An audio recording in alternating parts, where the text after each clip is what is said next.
बात जम्मू कश्मीर की करेंगे, जहां पर नई सरकार बनते ही आतंकी वारदातें बढ़ने लगी। उमर अब्दुल्ला सरकार के बनने के बाद से आतंकियों ने 2 हमले किए।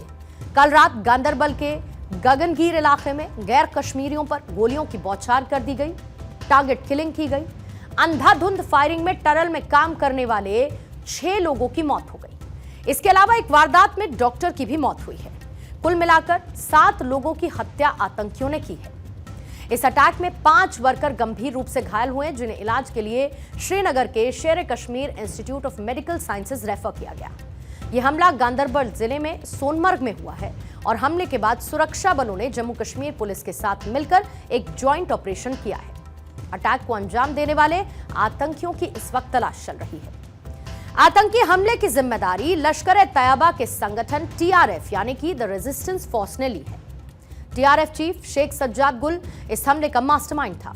गांदरबल के गगनगीर इलाके में श्रीनगर लेह नेशनल हाईवे के टनल कंस्ट्रक्शन साइट पर आतंकियों ने फायरिंग कर दी, जिसमें बडगाम के डॉक्टर शहनवाज मीर और पंजाब बिहार के 6 मजदूरों की जान चली गई है।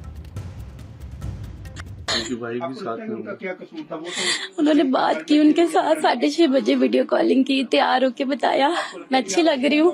तो उन्होंने बोला, फिर भाभी ने बोला कि क्या बोलते हैं मंदिर जाना था हमने पूजा के लिए, तो मैं आके आपको फोन करती हूँ।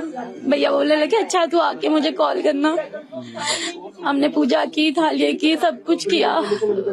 जब दिया अर्घ देने के ऊपर तो भाभी बोलती ईशा, मैंने ऐसे भैया वीडियो कॉलिंग करते ना भाभी को हर बारी, तो भैया ने वीडियो कॉलिंग नहीं की। भैया मैंने बोला भाभी हमने वीडियो कॉलिंग क्यों नहीं की?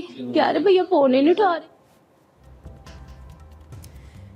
इस हमले के बाद गांदरबल और गगनगीर के जंगलों में कल रात से ही सर्च ऑपरेशन चलाया जा रहा है। यह ऑपरेशन अभी भी जारी है। सुरक्षा बल हाई अलर्ट पर हैं और अब एनआईए भी पहुंच चुकी है। द रेजिस्टेंस फोर्स को लश्कर और जैश के कैडर को मिलाकर बनाया गया। आतंकी संगठन कश्मीरियों, कश्मीरी पंडितों और हिंदुओं की हत्या की कई घटनाओं में शामिल रहा। साल 2019 में जम्मू कश्मीर से धारा 370 को हटाए जाने के बाद टीआरएफ ज्यादा एक्टिव है। हमलों की जिम्मेदारी लश्कर नहीं बल्कि टीआरएफ लेता है। 370 हटने के बाद सरकारी योजनाओं, कश्मीरी पंडितों के पुनर्वास की योजनाओं पर पानी फेरना और इनस्टेबिलिटी लेकर आना इस आतंकी संगठन का मकसद है। सरकार या फिर पुलिस में काम करने वाले स्थानीय मुस्लिमों को भी आतंकियों ने निशाना बनाया है। जम्मू कश्मीर के एलजी मनोज सिन्हा ने आतंकी हमले में मारे गए 7 लोगों में से एक मृतक शशि भूषण अब्रोल के आवास का दौरा किया और यह कहा कि मैं सरकार को भरोसा दिलाता हूं कि आरोपियों के खिलाफ सख्त कार्रवाई की जाएगी। मैं सरकार की तरफ से भरोसा दिलाता हूं, यह कहा एलजी मनोज सिन्हा ने। अत्यंत ही दुर्भाग्यपूर्ण घटना है, जितनी भी इसकी निंदा की जाए वो कम है। कल जम्मू कश्मीर के DGP, additional DG law and order, IG Kashmir, सारे वरिष्ठ अधिकारी मौके पर गए थे।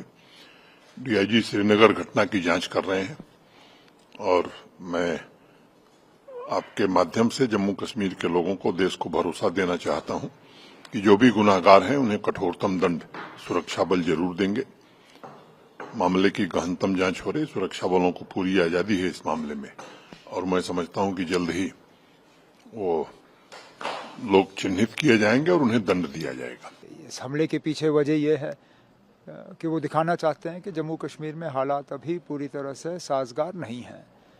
अब इंतज़ामिया को, खासकर पुलिस और सिक्योरिटी फोर्सेस को और ज़्यादा जो है अपना अलर्ट लेवल जो है उसको मेंटेन करना होगा और ये देखना होगा कि इस तरह के हमले ना हों। हमने इस तरह का हमला खासकर एक बड़े प्रोजेक्ट पे बहुत सालों के बाद कश्मीर में देखा। तो जम्मू कश्मीर के मुख्यमंत्री उमर अब्दुल्ला आतंकी हमले में घायल हुए नागरिकों का हालचाल जानने के लिए श्रीनगर के SKIMS अस्पताल भी पहुंचे। स्किम्स अस्पताल पहुंचे और मुलाकात के बाद उमर अब्दुल्ला ने कहा कि हम इस हमले की जितनी भी निंदा करें, इसके खिलाफ जितना भी बोलें, ये काफी नहीं है। निर्दोष लोगों के खिलाफ हिंसा ठीक नहीं है। अब सवाल ये उठता है कि आखिर आतंकी हमले कम क्यों नहीं हो रहे? हम कड़ी निंदा से क्यों काम चलाते हैं? ये हमले कब रुकेंगे? आपको 2024 में हुए हमलों की जरा टाइमलाइन बता देते हैं। 16 अक्टूबर 2024 जब शोपिया में दूसरे राज्य के युवक की हत्या की गई। 17 अक्टूबर 2024 को बिहार के शंकर शाह की हत्या हुई। 8 अप्रैल 2024 को शोपिया में दिल्ली के परमजीत सिंह की हत्या की गई। 22 अप्रैल राजौरी में मोहम्मद रज्जाक की हत्या की गई। ये 2024 के कुछ आंकड़े हैं। आतंकी वारदात के बाद देश में उबाल है। सरकार कहती है कि आतंकी बख्शे नहीं जाएंगे, लेकिन सवाल ये कि आखिर आतंकियों की इतनी हिम्मत कहां से होती है और नई सरकार बनने के बाद देश के विकास को पटरी से उतारने की इतनी बड़ी कोशिश कैसे हुई। इस पर पूरी तरह से लगाम कब लगेगी या बार बार सिर्फ कड़ी निंदा से ही काम चलाना पड़ेगा। उमर अब्दुल्ला जी, अब तो सरकार आपकी है, अब आपको जवाब देना चाहिए कि आखिर आतंकियों के हौसले कैसे बढ़ रहे हैं।